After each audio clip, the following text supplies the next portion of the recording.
Finalmente o Ilharão pagou o que ele devia ao Botafogo. Simplesmente recebemos nos últimos dias um Pix de 6 milhões de reais desse cidadão aqui. Pra quem não lembra, o Arão foi um dos melhores jogadores do Botafogo na temporada de 2015, que infelizmente era a Série B. E por ele ser um dos melhores jogadores do time, o Botafogo acionou uma cláusula de renovação automática. Estava escrito no contrato do Ilharão que se o Botafogo depositasse uma taxa de 400 mil reais na conta dele, o contrato dele se renovaria automaticamente para que ele ficasse no Botafogo em 2016. E isso aconteceu. O Botafogo renovou o contrato dele, só que o Arão devolveu o dinheiro pro Botafogo. E o Botafogo depositou o dinheiro de novo na conta do Ilharão. E aí, quando ele devolve de novo, o Botafogo descobre que ele já tinha assinado um contrato com o Flamengo. Claro, o Botafogo entrou na justiça.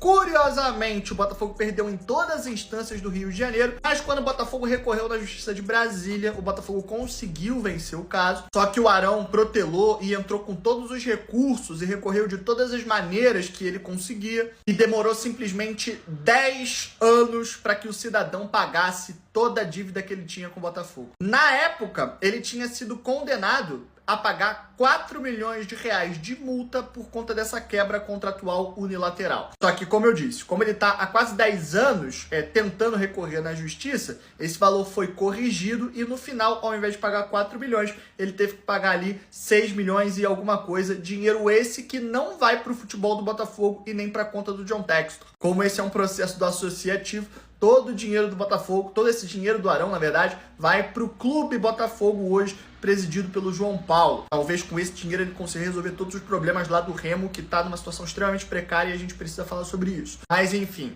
acabou a história finalmente de Willian Arão com o Botafogo, porque esse cidadão pagou o que ele deveria. Eu vi muito torcedor do Botafogo perguntando o real motivo do Álvaro Montoro não ter jogado ontem contra o São Paulo no Morumbi. O Glorioso foi derrotado por 1-0 e a gente sentiu muita falta do Montoro. A gente sabe o quanto o Montoro fez falta nesse jogo e também sabemos o quanto o David Ancelotti foi julgado pelo fato do Montoro não ter entrado. Na coletiva pós-jogo, o David disse que o Montoro ainda não estava pronto para jogos com essa pressão. Sabemos que o Montoro ficou fora da partida decisiva na Copa do Brasil contra o Vasco, porque ele estava com um problema gastrointestinal. E ontem, contra o São Paulo, o David disse que o Montoro ainda não estava pronto, porque o Montoro, inclusive, não estava treinando muito bem, ainda não estava 100% disposto, ou seja, ele ainda estava passando mal. O que eu não entendo é por que relacionar o Montoro, sendo que o Montoro não tem condições de jogo. Para que levar o Montoro lá para São Paulo, né, fazer o atleta viajar, sendo que ele não tem condições de jogo? Porque você ainda desgasta mais ainda um jogador que precisa de cuidados e você ainda irrita a torcida, que olha os relacionados, vê o atleta ali, depois vê o jogador no banco e ele não entra. Então a torcida começa a ficar com raiva do treinador. Outro jogador que a torcida reclamou bastante de não ter entrado foi o Santi Rodrigues. E o David também justificou o motivo pelo qual ele não colocou o Santi em campo.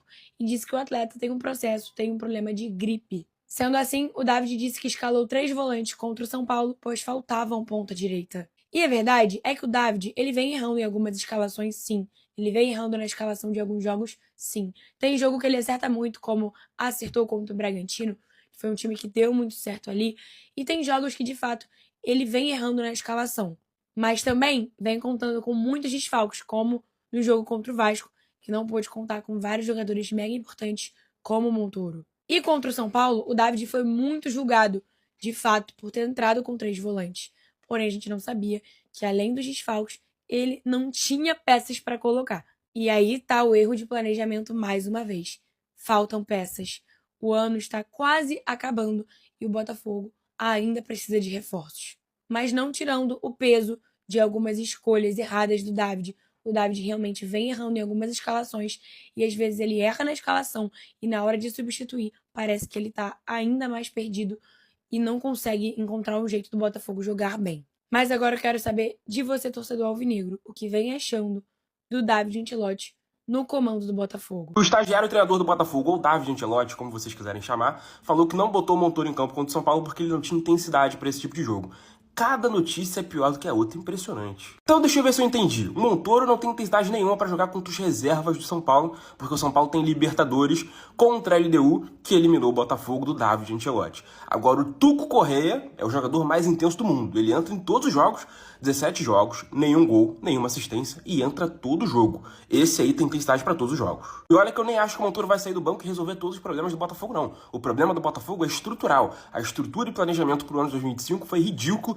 Textor, diretoria, todos os treinadores que passaram pelo Botafogo esse ano, todos têm culpa. Uma parcela de culpa maior para alguns, uma parcela menor para outros. Mas o Montoro e até o Cuiabano como atacante já mostraram, já produziram muito mais coisas do que Tuco Corrêa e Matheus Marquinhos pelo Botafogo nesse ano de 2025, porra. O Montoro já fez gol importante em mata-mata de Copa do Brasil, já deu assistências importantes, tem muito mais participação no jogo do que o Tuco Corrêa, mas ele insiste em dizer que o Montoro não tem intensidade para jogar contra os reservas de São Paulo, enquanto o Tuco Corrêa jogou 45 minutos. Inacreditável. O jogo contra o Vasco, a desculpa era que o Montoro tinha passado mal durante a semana. Agora contra o São Paulo que ele não tem intensidade. Na próxima vez, a desculpa vai ser que o cabelo dele estava penteado pro lado errado. Esse treinador não sabe de porra nenhuma de futebol. Não que eu seja melhor do que ele não, tá? Porque tem gente que fala assim, ai, você é quem pra falar de futebol? Não tô falando isso, mas esse treinador é um estagiário, ele não é treinador de futebol. Eu não consigo entender a linha de raciocínio do David Ancelotti para montar o time do Botafogo. Simplesmente a gente não vê uma linha cronológica, a gente não vê o jogo de quarta se conectando com o time do domingo.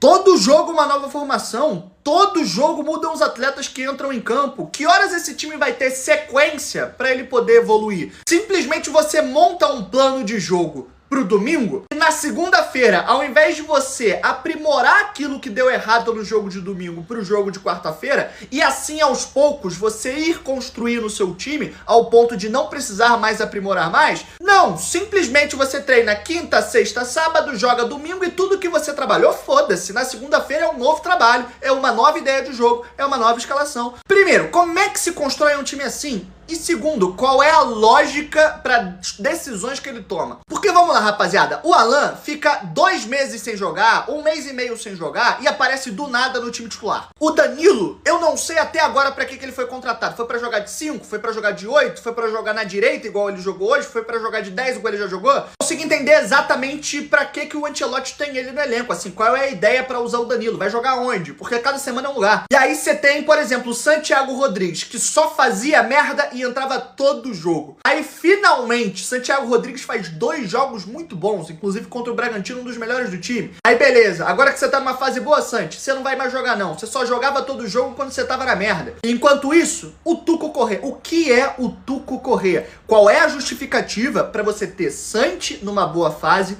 Montoro, que tem talento, e Corrêa, que é um nada? Quem entra? Corrêa. O Corrêa entra todo jogo e em todas as partidas que ele pisa em campo, ele é um dos piores do time. Ele simplesmente não consegue entender que tem outros 10 jogadores e todos eles podem tocar na bola. Quando ele pega na bola, ele acha que o jogo é todo dele. E o Montoro? Ah, tava passando mal, não podia tomar um remédio contra o Vasco, mas tava no banco e não entrou. E hoje, tá passando mal de novo? Porra, se ele tá passando mal de novo, interna esse garoto. Porque se tá aí uma semana com gastroenterite, esse moleque deve estar desidratado. Dá um soro pra esse menino. Não é possível que ele não conseguia jogar 10 minutos hoje. Até porque se não pudesse, não tinha viajado pra São Paulo. E aí, simplesmente, talvez a joia mais talentosa desse elenco não entra nem no segundo tempo com 5 substituições. Então você percebe que não tem uma linha cronológica, não tem uma meritocracia no sentido de esses aqui tão melhores. Então vamos insistir nesses. Esse aqui tá em uma fase, vou dar uma segurada, pode até melhorar depois, mas nesse momento vou dar até uma preservada na imagem do jogador. Não existe isso. O Tuco tá mal? Foda-se joga. O Santi tá mal? Foda-se joga. O Santi melhorou? Não joga mais. Montoro é bom? Não joga mais. O Alan? Porra, o Alan tá há 2 meses sem jogar. Foda-se, titular.